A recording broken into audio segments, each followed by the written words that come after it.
all, welcome to the DISEC committee. Right. Welcome to this committee. I hope that you all are well researched, and I'm looking towards a fruitful debate. Now, delegates, please keep in mind that you are in the agenda for this committee is that you're in the middle of a Cold War period, right? I hope that you all have been through the background guide and the documents that we shared. There's also a free state attached to it. And what we plan to discuss here is basically the major devastating impacts which the Cold War had, which led to the disintegration of the Soviet Union, right? So that's where our major line of focus will be. Regarding the freeze date, is there any first timer here? Netherlands, right? Switzerland, okay. So a freeze date is basically a point, for example, to explain in a very blunt language.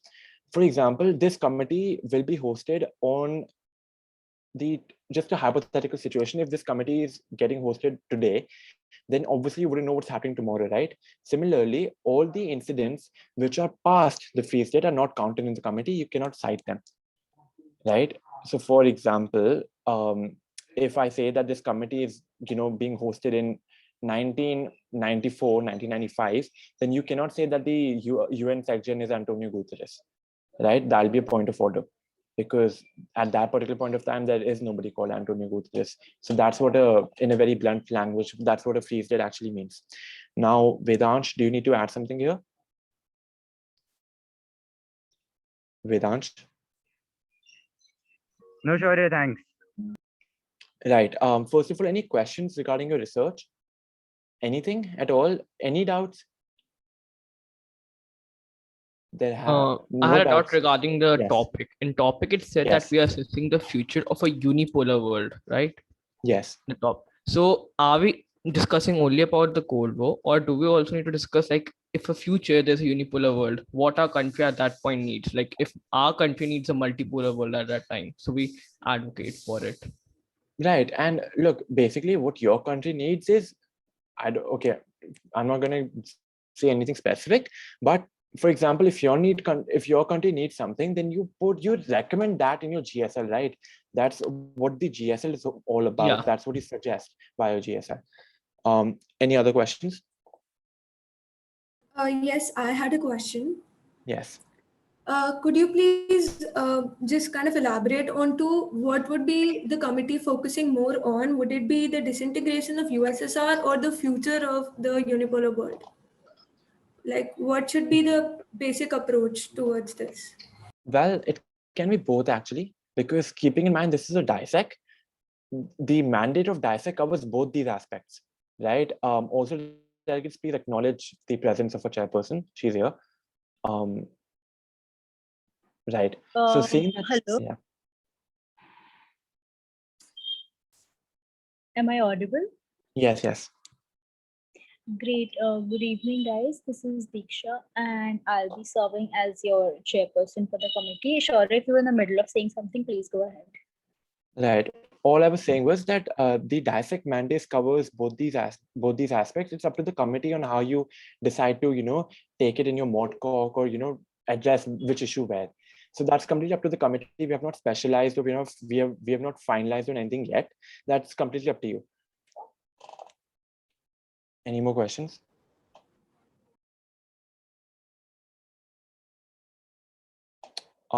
Seeing none, ma'am, do you need to add something? Could you just brief me of what has happened so far? So basically, I was giving them an introduction about the basic mandate of DISEC, and I was taking their questions related to the research and related to the procedures, and I don't think nothing else has happened yet. Great. So just one question, delegates. Do you want this? Like, how many first times are there? First of all, so how many first timers? Could you please raise your hands?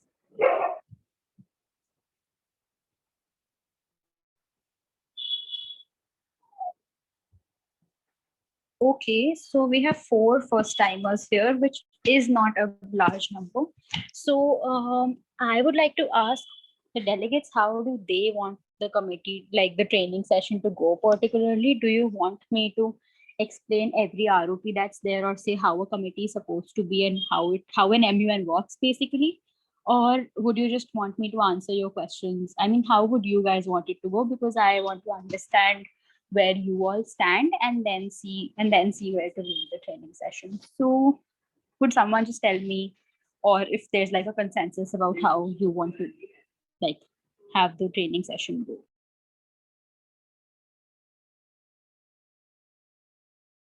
Hi Diksha ma'am, this is Aditya this side. Yeah, hi. Ma'am, the ROPs have already been done. I mean, you can continue with the doubts or something the EB would like to add to the committee Also, like the ROPs have been taken care of already. Yeah, ROP. There was a session on 14th by Aspirant India Initiatives where we had a 2-hour long ROP session. Okay, so since the ROPs are clear, delegates, if there are any more questions, any sort of doubts, considering this is a historic committee, I hope you all understand that we'll be deliberating not considering this is 2021, but we'll be deliberating according to this being April 1991. So if there are any questions about say a historic committee or how an agenda or how the agenda is, any sort of question, please don't hesitate, you may ask. Can Yes, the ma'am. agenda be explained once? Delegates, please switch on your cameras. It's very rude if your chairperson is talking and you're not switching on your cameras. Am I visible now? Yes. Yes, all of you are. Thank you.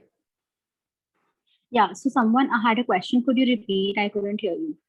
Just like an explanation of the agenda for the better understanding. Okay, so before I start with the agenda, let's understand that this is a historic committee, first of all, because I've noticed this happen in MUNs before. Like whenever it's a historic committee, a few delegates are not aware and then the debate doesn't really proceed how it's supposed to proceed. So delegates understand in a historic committee, what happens is that you've been given a freeze date, and whatever your freeze date is, that is the time that you are in. So say, for example, in this committee, the freeze date is April 1991. So understand that we're not in 2021, we are in April 1991. So howsoever your country stance is supposed to be, that will happen according to however the geopolitics and the geopolitical situation was in 1991. Let's understand, first of all, the reason for keeping the freeze date 1991 is very clear, because the disintegration of the Soviet Union happened that very year and the geopolitical scenario completely changed, which makes this agenda like way more dynamic. So understand that you can add futuristic aspects. Say, for example, today only I got a text from a delegate talking about how to go about it, whether, it's say a unipolar world now, or like whether to take that into consideration. So understand that you might add futuristic aspects, but according to the present terms, you are in 1991 and not 2021. So that was a bit of an explanation about a historic committee. Now coming to the agenda, I'll read the agenda verbatim itself. Great. So the agenda is, could someone just read the verbatim? It's about a unipolar world. Just a second, reading it out.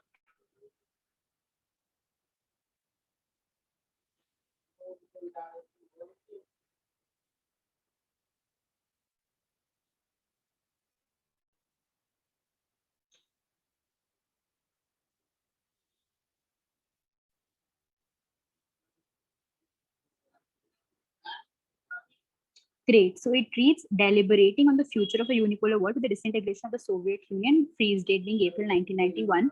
So let's understand the agenda was kept in mind considering, because I really wanted to talk a bit about the Cold War situation.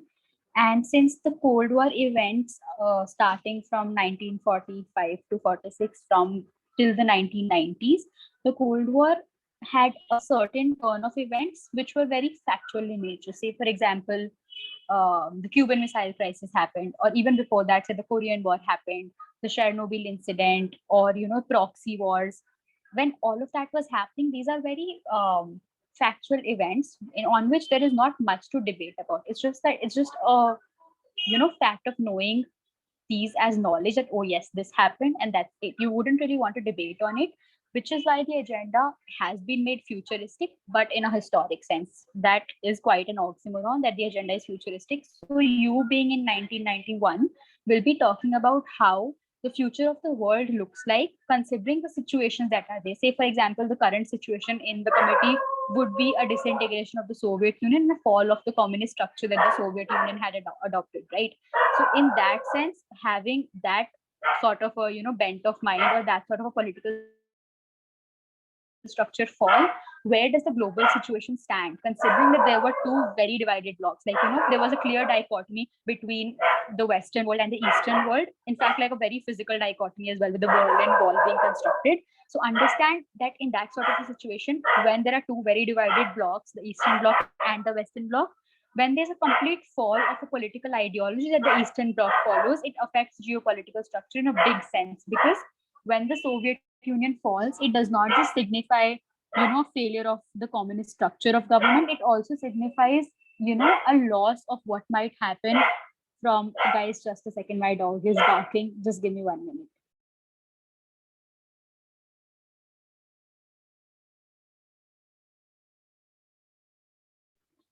Yeah, am I audible without the noise?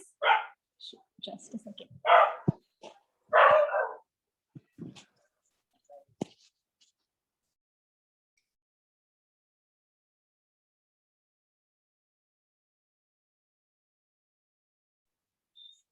Delegates, am I audible now? Yes, you are. Great. So where were we? Yeah. So again, so understand that from a global perspective, the fall of one kind of a structure of government altogether not just signifies the fall of the ideology of that bloc, but in a very, one set of debate can go in the direction that, does that mean that capitalism or the Western world of economics is the only successful way of geopolitics, or does that mean that not just that, but say improvements in the communist structure of power or like communist structure of government can take place? So in that sense, number one, it can go. Then probably, honestly, there's a lot of scope of you all being creative. This is just one side of the argument that I'm suggesting. Otherwise, there's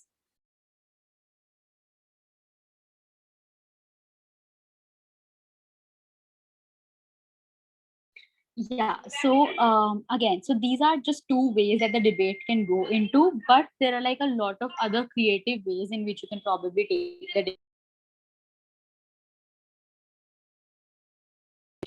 So yeah, I think that was how the executive board thought about the agenda.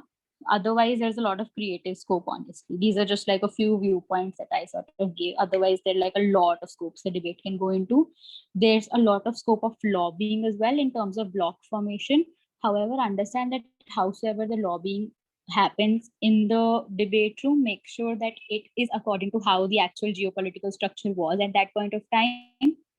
So because foreign policy has marks, so just, that's it. Are there any other questions? This was it about the agenda and what the executive board had in mind before, having this as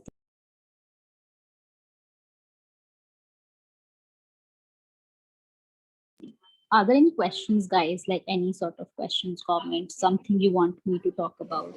Hi, actually, ma'am, I wanted to ask, see, as a first timer, what tips would you like to give us for the conference?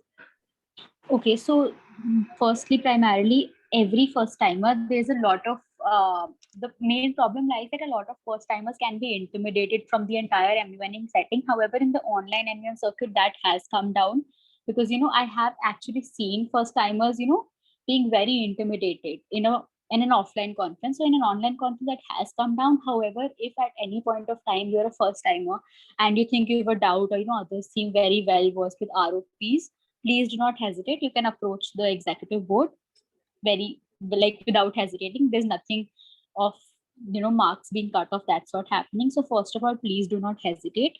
Second of all, try to sort of make your research coherent with your country policy. So read about the agenda, of course, then read about the agenda from your country's standpoint. And then I'm pretty sure you must have read the background guide, all of you. So background guide is like a great starting point. So start with the background guide. Then you can read about your, the agenda, how the geopolitical structure was constrained. This is the historic committee. Then probably a bit about your country's standpoint. And here, since there is a lot of scope of, being creative, or say, giving solutions which might work in the, in the contemporary world politics today itself. So, you can take it in different branches that way. Like first starting with reading on the agenda, then country specific standpoint, then probably a bit about lobbying or the kind of blocks that were being formed, since this is a very, dividing politics side of like topic. So you can probably do that, see how the lobbying structure should work according to your foreign policy, and then go in the direction of probably giving out solutions, not just historically, but in the contemporary worldview as well. So yeah, any other questions, guys?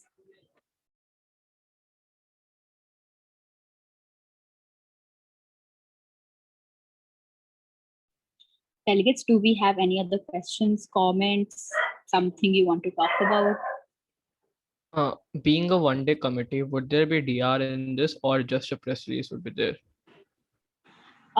Honestly, DR is too much of a work if it's a one-day committee. So I wouldn't pressurize the delegates about a DR.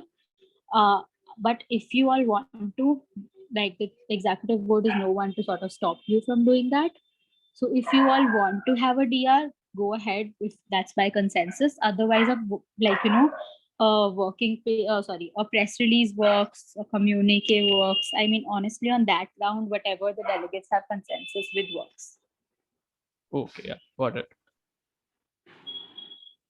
Are there any other questions, comments, suggestions, something you want to talk about?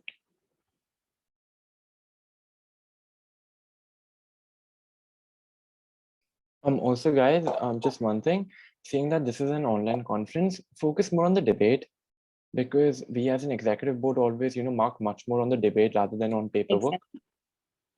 Exactly. Right, and especially keeping in mind this is an online committee, things have turned a lot. We really want a fruitful debate, right? So focus on the debate aspect first, and then on the paperwork, that'll be better. That's true. That makes sense, because honestly, paperwork is something that has been done prior to the conference, but the verbatim and the speeches that you give, or the kind of views that you express on the day of the debate, and the lobbying, and say all of that in relation to your foreign policy, all of that matters way more. So yeah. Also, could the section please tell me how many delegates are going to be there in the conference? Diksha ma'am, we have around 28 people in the committee, as in confirmed people. And it's a one-day committee, so 28. Okay, we can have we'll be having 3 sessions. So depends on how the prior consensus of the delegates has been about moderated caucus topics, but otherwise I'm pretty sure we can have around 4 to 5 mod caucus, which is decent enough. So delegates, don't worry too much about paperwork. About position papers, however, you are free to send one, not compulsory, of course, but you're free to send a position paper anytime before the first session of the conference day itself. So anytime before 12 p.m. of the conference day, you can send in a position paper.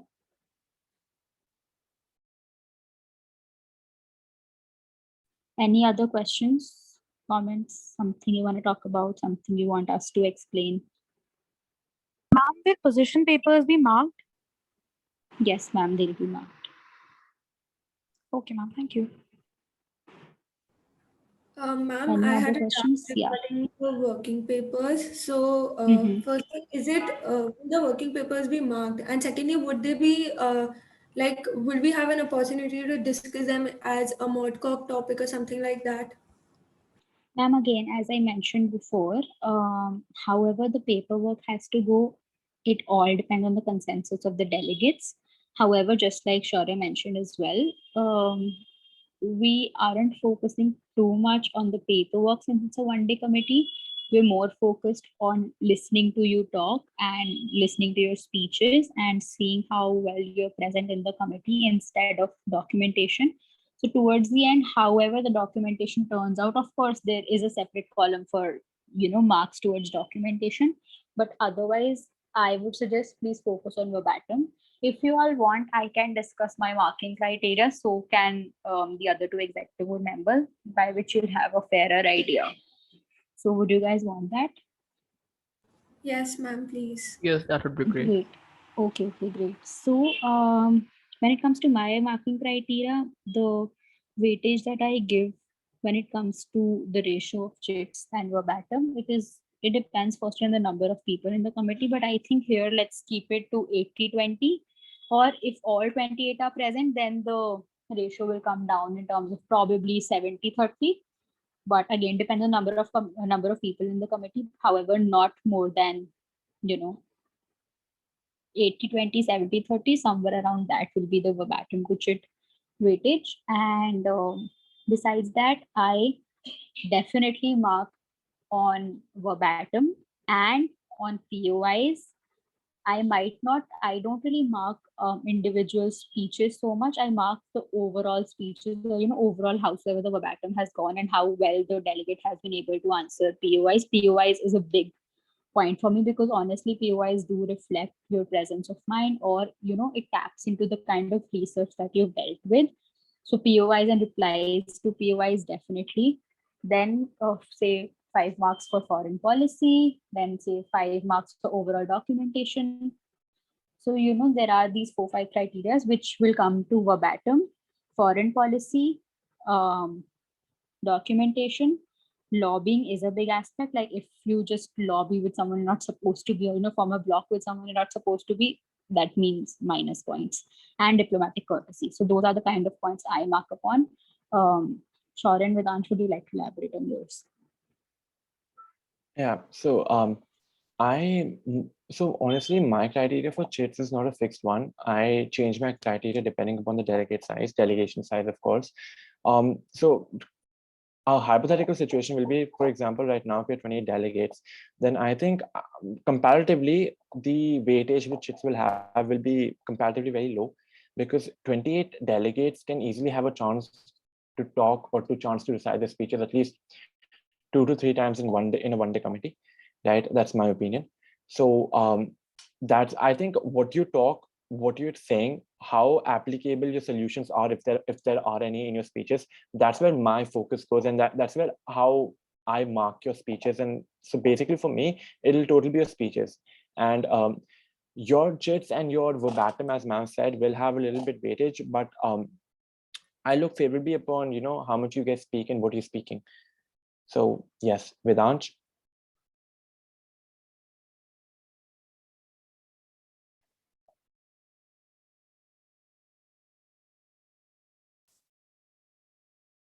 I think Vedansh has left. Yes. Yeah, so great. Otherwise, I think the delegates have an idea that we'll be marking verbatim over chits, which is quite clear. And otherwise, a few points you need to take into consideration. Foreign policy is a big point. Lobbying and diplomatic courtesy, even in the unmoderated caucus, unparliamentary language, will not be tolerated, and there'll be minus points for it. So I think that's pretty much it about the marking criteria. Is there anything else, delegates? Any questions that you have from the background guide or your research, or any question in general?